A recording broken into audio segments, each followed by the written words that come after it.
Jake Morrison sat alone in the corner of a dirty bar on Frontier Station 12, staring at the amber liquid in his glass.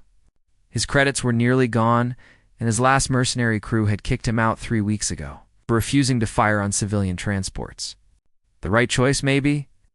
But now he was broke and running out of options. The bar was half empty at this hour. It's filled with the usual mix of traders, drifters, and people trying to forget their problems. Jake fit right in. He ordered another drink and tried not to think about how far he had fallen since his days as a decorated pilot in the Colonial Defense Force. Commotion outside made him look up. Through the grimy windows, he could see people running in the marketplace. Shouts echoed through the station corridors. Jake told himself it was not his problem. He had learned the hard way that playing hero only got you hurt. Then he heard a child screaming. Jake was moving before he realized it. He was pushing through the bar door and into the crowded marketplace. He saw them immediately, 3 figures in black armor dragging a small girl toward a cargo bay. The child was maybe 7 years old, with pale skin and pointed ears that marked her as one of the elven refugees. Everyone had been talking about. The girl fought like a wildcat, kicking and biting, but the armored figures were too strong. Nobody in the crowd moved to help.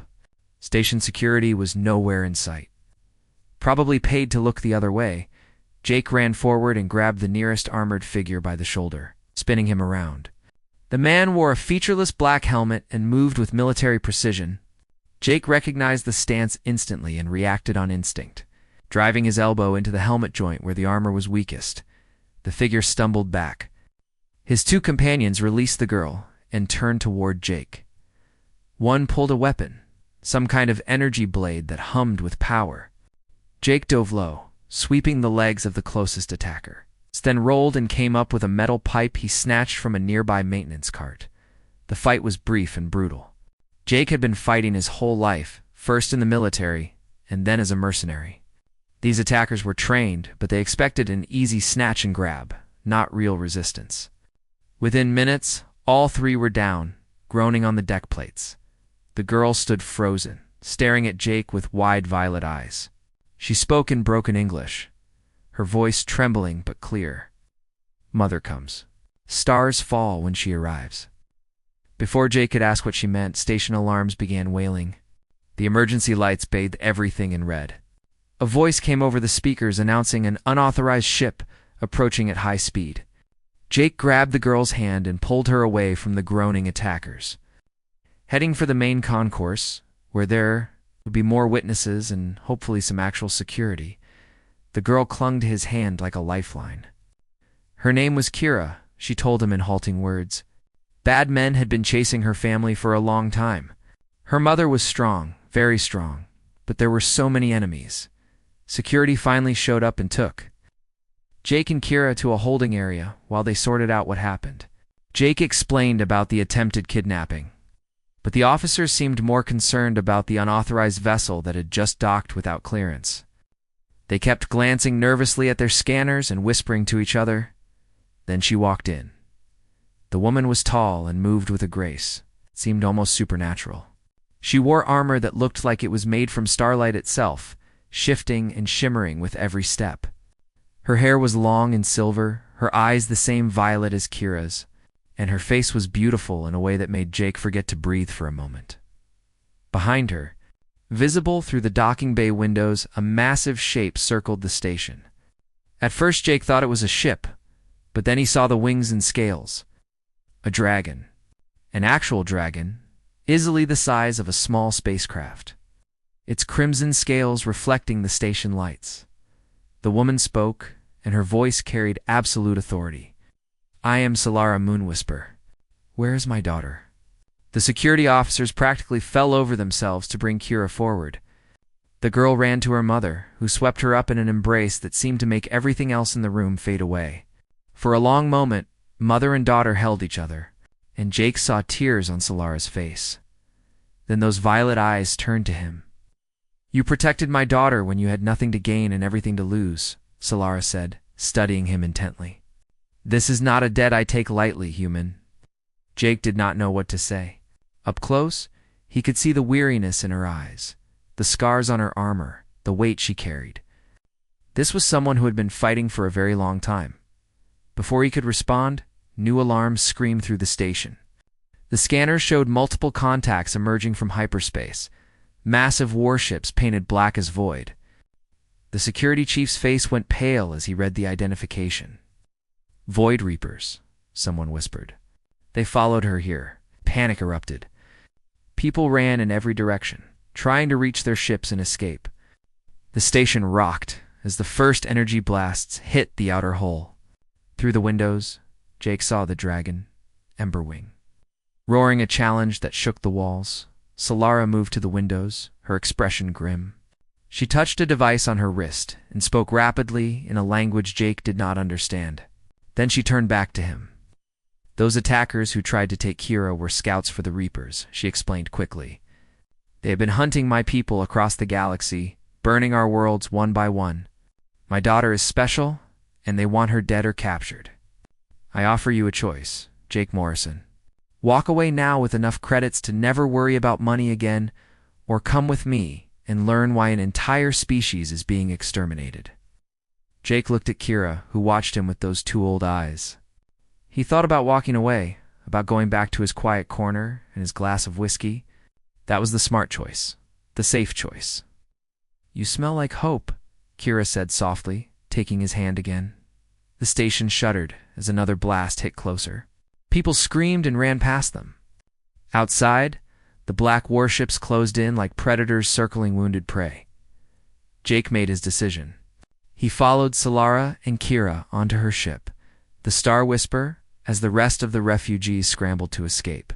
Behind them, Frontier Station 12 exploded in a ball of fire and debris, taking hundreds of souls with it into the black dot, as the elven ship jumped into hyperspace with the dragon following close behind. Jake realized his life had just changed in ways he could not begin to imagine. He had stepped in to save one child, and now he was hurtling into the unknown with a warrior queen and her dragon, pursued by an enemy that destroyed entire civilizations. He should have been terrified. Instead, for the first time in years, Jake Morrison felt alive.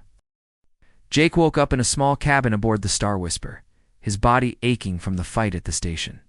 For a moment he thought it had all been some kind of fever dream, but then he felt the subtle vibration of the ship's engines and knew it was real. A woman appeared at his door, human to his surprise, with grease-stained hands and tired eyes. She introduced herself as Beth Hawkins, the chief engineer. She had married an elf 20 years ago and joined their exodus when the war began. "Welcome to the last free elven fleet," Beth said, gesturing for him to follow. "Hope you did not have plans."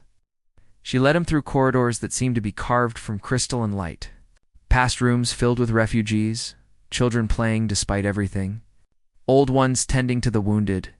Through the viewports, Jake saw hundreds of other ships drifting in formation through a purple nebula. Everything from massive colony vessels to tiny fighters, held together with hope and spare parts. Beth took him to what she called the war room, where Solara stood with her advisors around a holographic display. Jake recognized the signs of an argument in progress. "Trusting a human is foolish," said a tall elven woman in military armor. "They care nothing for anyone but themselves." "General Lyra, we need every advantage," Solara replied calmly. "Jake Morrison fought to save my daughter when he could have walked away. That speaks louder than your prejudice." Lyra turned and saw Jake in the doorway. Her eyes were cold as winter stars. "One decent act does not make him an ally," she said. "Perhaps not," Solara agreed.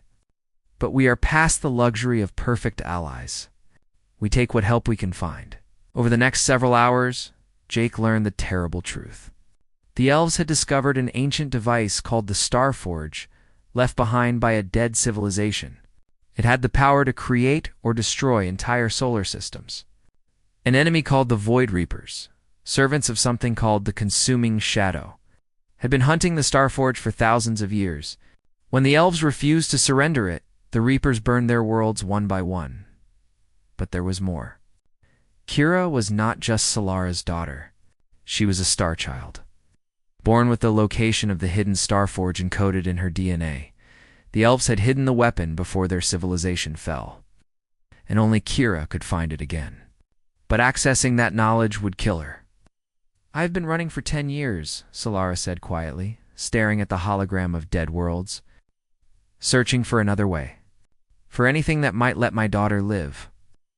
Jake watched her and saw the weight of failed hope in her eyes. He understood that feeling better than she knew. Solara insisted that if Jake was going to stay, he needed to train with her warriors. The next days were brutal. The elves fought with a combination of physical skill and something they called star magic. Energy they could channel through will and discipline. Jake had no magic, but he had something they lacked: human military tactics. The elves fought with honor and grace. Jake fought to win.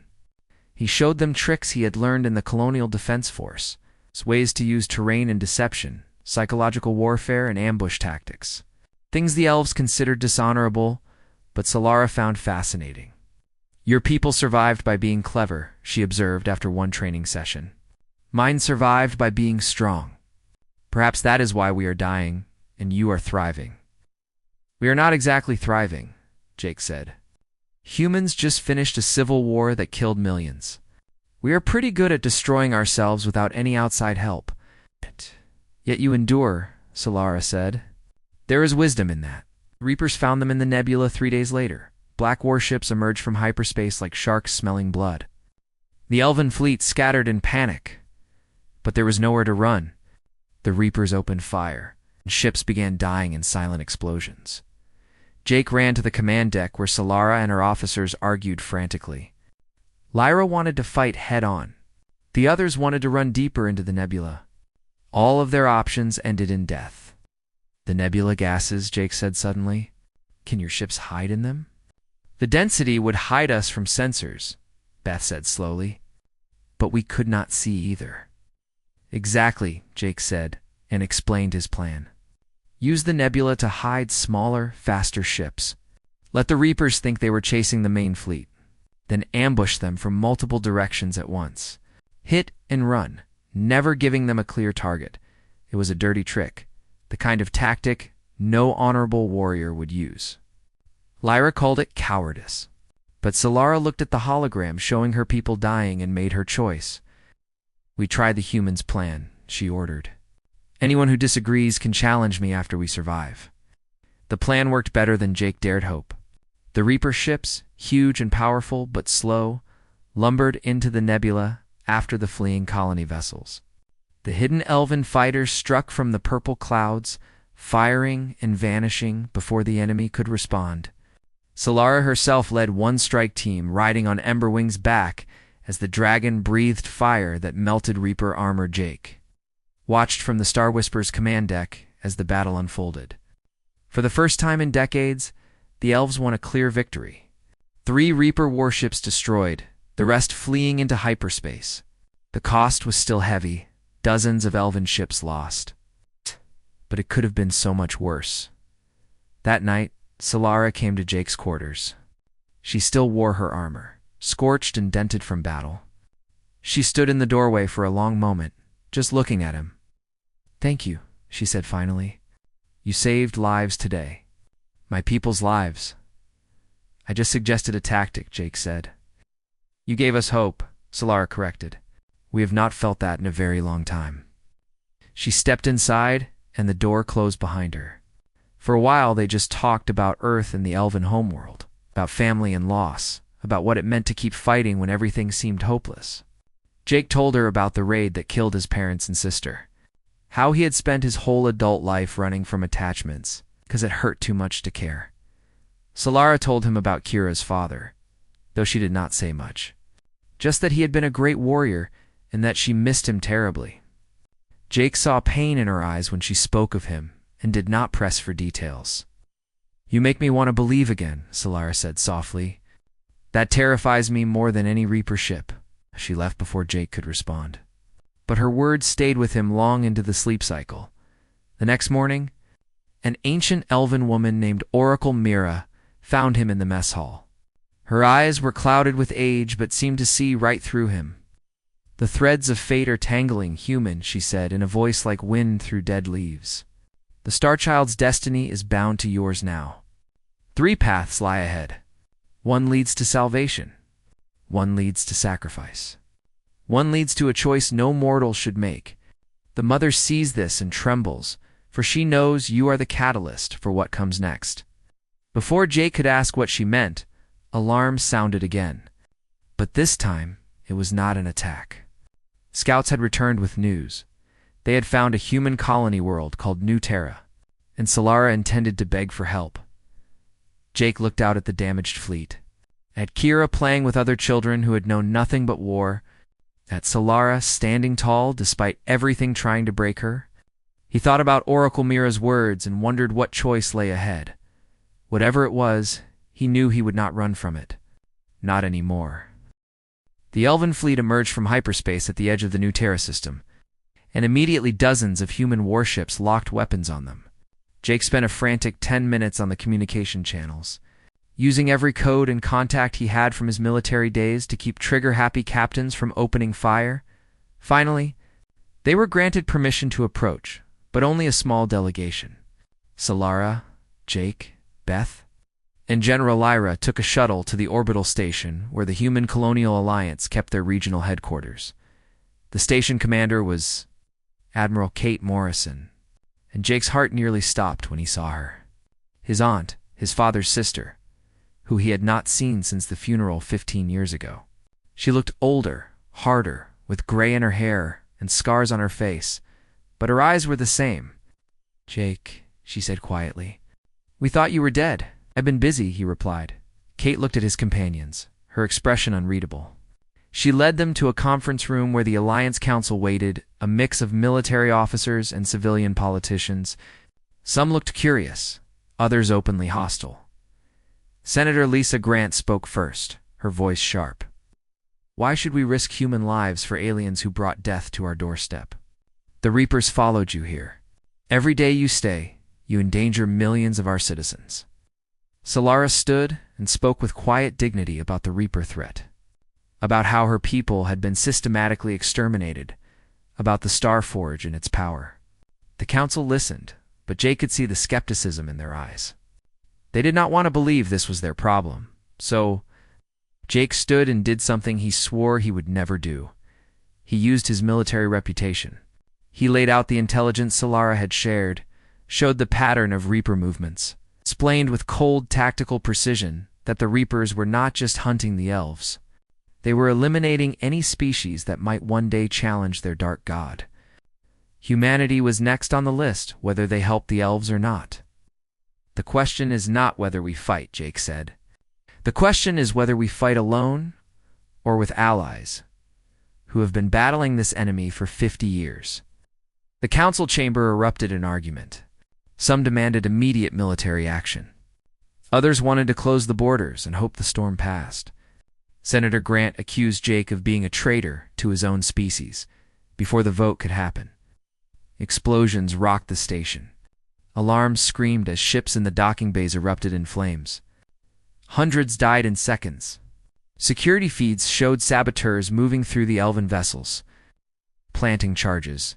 Jake and Lyra ran toward the docking bay, grabbing weapons from fallen guards. They moved through smoke and chaos, hunting the attackers. Jake had to admit, Lyra was impressive in combat, her movements precise and deadly. They fought side by side, covering each other. Jake felt a grudging respect growing between them. They cornered the lead saboteur in a cargo bay. She wore a Colonial Defense Force uniform and Jake recognized her, Commander Amy Torres, a decorated officer he had served with years ago, but something was wrong with her. Her eyes were black pits and shadows seemed to crawl under her skin. Lyra's star magic lashed out, binding Torres with bands of light. The woman laughed, a sound like breaking glass. "The shadow is already here," Torres said, her voice wrong somehow, like multiple people speaking at once. "Your resistance only delays the harvest. The corruption spreads through every world, every species. You cannot stop what is coming." Then she screamed as the shadows consumed her from within, burning her away until only ashes remained in the terrible silence that followed. Jake and Lyra looked at each other and understood the same thing. The Reapers were not just coming. They were already here, infiltrating, corrupting, turning humans into weapons against themselves. The council reconvened in emergency session. Jake stood before them with ashes on his uniform and showed them recordings of Torres's final words. He did not have to argue anymore. The threat was real, and it was already inside their walls. The vote was close, but they passed. The Alliance would provide supplies and safe harbor to the Elven refugees, and would begin counterintelligence operations to root out corrupted agents. No troops yet, no military alliance, but it was a start. Admiral Kate pulled Jake aside after the meeting. "I will help however I can," she said quietly. "Not because of politics or strategy, because you are my nephew and I trust you. If you believe in this, then so do I." Jake felt something crack inside him, some wall he had built after his family died. He hugged his aunt for the first time in 15 years and let himself feel the connection he had been avoiding. Later that night, he found Solara standing on an observation deck watching the stars. She looked exhausted, the weight of leadership pressing down on her shoulders. "We won today," Jake said. "We survived today," Solara corrected. "Winning would mean my people safe, my daughter free from this burden. No more running or dying or watching everything burn." Jake stood beside her, close enough that their shoulders almost touched. "I have been running my whole life," he said. "From pain, from connection, from caring about anything too much, but I am tired of running. Whatever happens next, I am with you until the end." Solara turned to look at him, really look at him, and something passed between them that needed no words. She took his hand and held it, her skin warm against his. "The end may come sooner than you think," she said softly. "Oracle Mira found it, the Starforge. It is hidden in the Shattered Reach, inside the event horizon of a dying star. The most dangerous region of known space." "Of course it is," Jake said, and despite everything. They both smiled. That moment of peace was shattered when Kira appeared, holding one of her drawings. She showed it to Jake, a crude picture of him and Solara standing together, with Emberwing above them, facing an enormous shadow with countless eyes. At the bottom, in shaky child handwriting, she had written, "Father says hello." Jake's blood ran cold. He knelt down to her level. "Kira, who is your father?" The girl looked sad and old beyond her years. "Mama will not talk about him. But he is the reason the bad men can always find me. He is one of them now." Solara's face had gone pale as death. She pulled Kira close and looked at Jake with eyes full of pain and shame and fear. "Ah! There is something I should have told you," she whispered. "About my husband. About what happened to him." And Jake realized that the secrets he had suspected went deeper and darker than he had imagined. Whatever lay ahead in the Shattered Reach, it was not just about the Starforge. It was personal in ways that would test everything he thought he knew about Solara and himself. The strike force that left for the Shattered Reach was small, the Star Whisper, Jake's retrofitted Corvette Defiant that the Alliance had repaired for him, and a handful of volunteer ships from both human and elven crews. The Shattered Reach earned its name honestly. It was a graveyard of dead civilizations, where gravity twisted in impossible ways, and reality itself sometimes tore apart. Ships that entered rarely returned. During the journey, Solara finally told Jake the truth. Her husband had been Lord Kalen Darkstar, the greatest general the Elven people had ever known. When the Reapers first attacked 50 years ago, he led the defense with brilliant tactics and fearless courage. The Elves were winning. Then Kalen was captured during a raid on a Reaper command ship. Solara spent months searching for him, but when she finally found him, he was changed. The Reapers had done something to him, filled him with shadow and corruption, twisted him into their champion. He called himself the Void Knight now, and led the Reaper fleets that hunted his own people. "He's still alive somewhere inside that darkness," Solara said, her voice breaking. "I see glimpses of him sometimes, in how he fights, in the targets he chooses. He is trying to either corrupt Kira or kill her to complete his own transformation. I should have told you sooner, but I could not bear to speak his name." Jake wanted to be angry at the deception, but he understood. Everyone carried secrets that hurt too much to share. He took her hand and held it. "Whatever happens when we face him, we face it together," he said. Beth worked miracles with the ancient elven technology, creating a shield that could withstand the crushing gravity at the edge of an event horizon. When they finally reached the dying star, it was beautiful and terrible. A massive red giant in its death throes, surrounded by the twisted wreckage of planets it had consumed. The Starforge waited inside, protected by automated defenses and reality-warping traps that made normal navigation impossible. Jake's tactical mind and Solara's magical abilities worked together, complementing each other perfectly as they navigated the dangers. The other ships followed their lead, trusting them with their lives. They reached the Starforge, a massive construct of living crystal and energy that seemed to exist in multiple dimensions at once. Just looking at it made Jake's head hurt. But before they could approach, the alarms screamed. Reaper ships emerged from hyperspace, dozens of them, and at their head was a vessel that radiated darkness like a black sun. The Void Knight had arrived. Kalen emerged from his ship riding a dragon that had once been beautiful but was now a thing of nightmare. Its scales black and oozing shadow. The man himself was tall and terrifying. Elven features still visible, but consumed by darkness. His armor fused to his flesh. He spoke, and his voice carried across the void through some dark magic. "Solara, my beloved wife, give me our daughter and join me in glorious darkness. Together, we could rule this galaxy. Or refuse and watch everyone you love die screaming."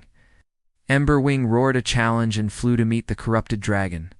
The two beasts clashed in the void, fire and shadow tearing at each other. Ships began firing, humans and elves fighting side by side against the Reaper fleet. Jake stayed with Solara. They fought their way toward the Starforge. He could see her pain every time she looked at Kalen, the man she had loved twisted into a monster. But she did not hesitate, her star magic blazing as she cut through enemy forces. Inside the Starforge chamber, Jake finally understood its true nature. It was not really a weapon. It was a gift from the ancient builders, meant to unlock the potential within any species. But it required sacrifice.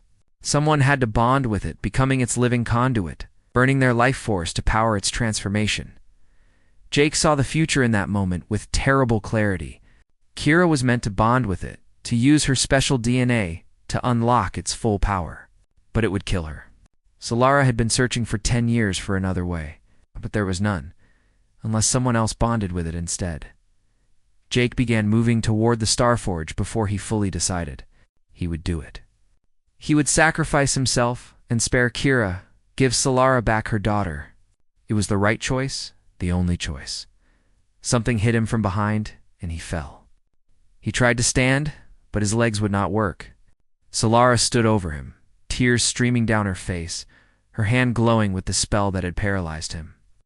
"I am sorry," she whispered, "but I saw what you were about to do, and I cannot let you." She turned and walked toward the Starforge. Jake screamed denial, but could not move. He watched in horror as she placed her hands on the crystal surface and began the bonding ritual. "No," he shouted. "Solara, please." She looked back at him one last time, her smile sad and beautiful. "I have lived long enough, Jake Morrison. My daughter needs someone who will teach her to be brave and kind, someone who understands both war and peace. Promise me you will protect her. Promise me you will be the father she deserves." Light exploded from the Starforge, consuming Solara. Jake felt the paralysis fade, and he ran to her, catching her as she fell. Her body was changing, becoming translucent, starlight visible beneath her skin. The Starforge's power flowed through her, and she raised one hand toward the Reaper. Fleet, what happened next was beyond description. Solara became living starlight. Her consciousness merged with the ancient technology, and she unleashed power that annihilated half the Reaper fleet in an instant. Ships exploded like fireworks across the void. Kalen saw his wife in her moment of transcendence, and something broke in him. For just a moment, the shadows weakened, and Jake saw the real man underneath. Kalen turned on his Reaper masters, his corrupted dragon tearing into their ships, buying time for the human and elven vessels to escape. His last words, spoken in his true voice before the darkness consumed him completely, echoed across all frequencies. "Protect our daughter. Show her I was more than this." Then he was gone, burning away in an explosion of shadow and light. Jake held Solara in his arms as they fled the dying star. The Starforge's power was eating her alive from within, transforming her into something else. She had days at most, maybe hours, but she was smiling, her eyes glowing with inner light. "I can feel it," she whispered. "All the knowledge of the ancient builders flowing through me. I know how to end this war now. I know how to save everyone." Kira appeared beside them, taking her mother's crystallizing hand and Jake's flesh one, connecting them both. "Do not be sad," the child said with wisdom beyond her years. "Mama is not leaving. She is becoming something new." As they jumped to hyperspace, Jake held what remained of Solara and made a silent promise. Whatever it took, whatever sacrifice was needed, he would see this through to the end. For her, for Kira, for every person who had ever stood against the darkness and refused to surrender, the war was not over. But for the first time, they had real hope of winning it. Aboard the Star Whisper, Solara's body slowly turned to crystal as the Starforge consumed her. The process was beautiful and horrifying to watch. Sometimes she was lucid and present, more herself than ever. Other times she seemed to fade away into something vast and incomprehensible. In her clear moments, she taught Jake everything. The Starforge was not just a weapon, but a key to evolution itself. The ancient builders had left it as a gift, a way for younger species to transcend their limitations. She explained what needed to happen. The Starforge could create a resonance wave that would purge Reaper corruption from any living being, restoring free will and breaking the consuming shadow's hold on billions of souls across the galaxy. But it required immense power. The energy of a star-going supernova. The dying star they had left behind was entering its final stage. If they could return there and trigger the resonance at the moment of supernova, they could cripple the Reaper Empire in one decisive strike. "It will free everyone they have corrupted," Solara explained, her voice echoing strangely as her transformation progressed. "Kalen, all the others. They will die as themselves, not as slaves." The plan spread through both the Elven and human fleets. Admiral Kate rallied support among the human colonies, appealing to their better nature. Thousands of volunteers answered the call. Veterans looking for redemption, colonists protecting their homes, even merchant captains who wanted to fight for something that mattered. The combined armada that gathered at the border of the shattered reach was the largest fleet Jake had ever seen. Humans and elves standing together for the first time in history, their ships side by side, their crews training together. It was beautiful and heartbreaking because everyone knew most of them would not survive what came next. Solara was almost completely crystallized now, barely able to speak. Oracle Myra spent hours with her, learning the specifics of the ritual. The old woman looked at Jake with sad eyes. "She loves you, you know," Myra said. "Even as she transcends, part of her clings to the memory of your touch. Your voice. It gives her strength for what must come." Jake sat with Solara whenever he could, holding the hand that was more crystal than flesh, talking to her about Earth and his childhood, about the future he hoped Kira would have, about anything and everything. Sometimes her eyes would clear, and she would smile at him with such love that it hurt. "I wish we had more time," she whispered once. "I wish I could have known you in a world without war." "Me too," Jake said, his voice breaking. The final battle began when they entered the shattered reach. The Reapers were waiting with their full might. Hundreds of warships. Corrupted beings from a dozen species, weapons that tore holes in reality itself. It was a fight for survival on a scale that dwarfed anything Jake had experienced. He flew the Defiant like a man possessed, coordinating the human squadrons with precision born of years of combat. Beside him, Lyra led the elven fighters with grace and fury. Beth kept the Star Whisper running, despite catastrophic damage. Admiral Kate sacrificed her flagship to destroy a Reaper dreadnought. Buying time for the others, they fought through the graveyard of dead worlds, through gravity wells that crushed ships like tin cans, through reality storms that drove some pilots mad. Ships fell like rain, both sides bleeding, but the Alliance held. Humans and elves died together, fought together, proved that cooperation could overcome even the darkest evil. Finally, they reached the dying star. Solara was now more crystal than person, barely conscious. The resonance wave had to be triggered manually from within the star's corona, riding the supernova's shockwave outward. Emberwing volunteered to carry the Starforge, but Jake realized the dragon was needed to evacuate survivors. Oracle Myra stepped forward, her ancient eyes calm. "I have lived 3,000 years," she said. "I have seen my people rise and fall. Let me give meaning to these final moments. Let me carry the light that saves us all." There was no time to argue. Myra took what remained of Solara in her arms and climbed onto a small shuttle. Jake, Kira, and the others watched as the old woman flew toward the red giant, accelerating faster and faster until she vanished into the roiling surface. For a moment, nothing happened. Then the star convulsed. Light exploded outward, not the violent death of a supernova, but something controlled, directed, beautiful beyond words. The resonance wave raced across space faster than thought. Every Reaper-corrupted being in the galaxy screamed as the shadows were burned from their souls.